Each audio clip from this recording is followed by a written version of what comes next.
There are pivotal moments in professional wrestling when the rules change forever, when the business is forced to look itself in the mirror and realize that something new has arrived. ECW Barely Legal 1997 was one of those moments. It wasn't a glitzy celebration of corporate sports entertainment. It wasn't designed for mainstream approval or the family-friendly crowd. It was a declaration of war, and the official Barely Legal magazine is that war's manifesto, 30-plus pages of pure, unapologetic, unfiltered rebellion. This wasn't just ECW's first pay-per-view, it was their public execution of the status quo. And the magazine makes that clear from the jump. It opens with an editorial message that feels less like hype and more like a bomb threat. Paul Heyman and company want you to know, ECW is not here to play nice, to follow the rules, or to compete with the other guys. They're here to outfight them, outbleed them, and outlive them. The tone is a Molotov cocktail lobbed at the ivory towers of Titan Towers and Turnerland. The spotlight immediately falls on Terry Funk, not just a legend but a symbol, a war-scarred cowboy stepping into the fray one more time.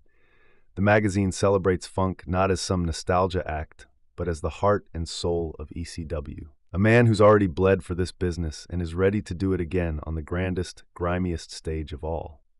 Funk is positioned as the emotional anchor for the three-way dance, an everyman, a broken warrior, a walking obituary who refuses to lie down. His opponents are no slouches, the Sandman, that beer-soaked, kendo-swinging lunatic whose entire offense is blunt force trauma and drunken rage. And Stevie Richards, the perpetual underdog of ECW, trying to shake off years of comedy to prove he can hang in the main event spotlight. The magazine doesn't just preview the match, it plunges into the psychology of each man. It lays out what this match means. For Funk, it's legacy. For Sandman, it's validation. For Richards, it's redemption. And for the fans, it's going to be carnage. Then there's Raven, the reigning ECW World Champion, lurking like a shadow in the rafters of the issue. The magazine paints him as a manipulative genius, a nihilistic prophet of pain. He's not just defending a title, he's defending his twisted vision of what ECW should be. Whoever survives the three-way dance won't just have to face Raven in the main event, they'll have to survive him. And yet, as monumental as that storyline is, the true crown jewel of this magazine, of the whole event really, is the deep dive into Taz versus Sabu. A match built not just on anticipation, but on silence. These two hadn't touched in over a year. No brawls, no run-ins, nothing. Just promos, glares, and heat. Real heat. The magazine builds the tension like a horror movie. Taz is a man possessed, cutting promos that sound more like death threats, training like a man who intends to hurt someone permanently. The piece treats him like a legit MMA killer. Sabu, meanwhile, is the wild card, unpredictable, uncontrolled, a silent assassin who speaks through chairs and moonsaults. His feature spreads across several pages, images of torn flesh, scarred arms, and airborne insanity. The magazine doesn't just analyze his offense, it reveres it.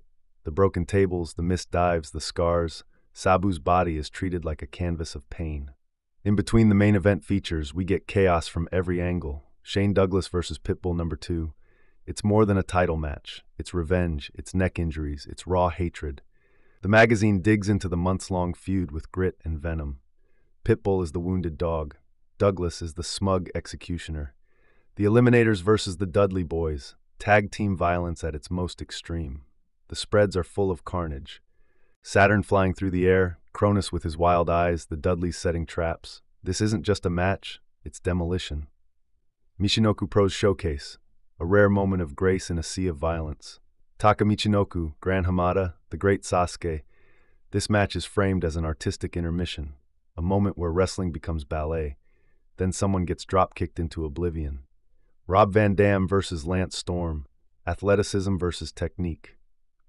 RVD is treated like a reckless prodigy, equal parts arrogant and awe-inspiring. Storm, meanwhile, is precision personified. The magazine teases a match that could steal the show if it weren't for the sheer insanity happening all around it. The layout of the magazine is as chaotic and energized as the promotion it represents. Fonts clash, photos bleed into each other, quotes are scattered like shrapnel. And yet, it works. This is what ECW feels like. A beautiful, violent, glorious mess. There are behind-the-scenes looks at the ECW arena, the bingo hall turned battleground. There are candid snapshots of fans with signs, barbed wire, and blood. The magazine celebrates not just the wrestlers, but the audience. These aren't spectators, they're warriors in the trenches, as much a part of the product as the wrestlers themselves. And finally, a retrospective segment celebrates ECW's rise to this moment. The journey from public access TV and grainy VHS tapes to national pay-per-view. The piece doesn't hold back on emotion. It thanks the fans, it mocks the critics, it warns the big two. We're here, we're loud, we're dangerous, and we're not going away. ECW Barely Legal 1997 magazine isn't just a program, it's a powder keg. It captures the rage, the ambition, and the underground heartbeat of a promotion that flipped the wrestling world upside down. Every page bleeds purpose, every match preview screams with passion, every image punches through the paper and into your jaw. This was not a company begging for approval. It was a company daring you to keep up. Taz, Sabu, Funk, Raven, Douglas, Storm, RVD, the Dudleys. They weren't characters. They were insurgents. And this magazine was their war map. This was From the Pages. ECW Barely Legal 1997. A revolution in print. And when you opened it, you knew you were home.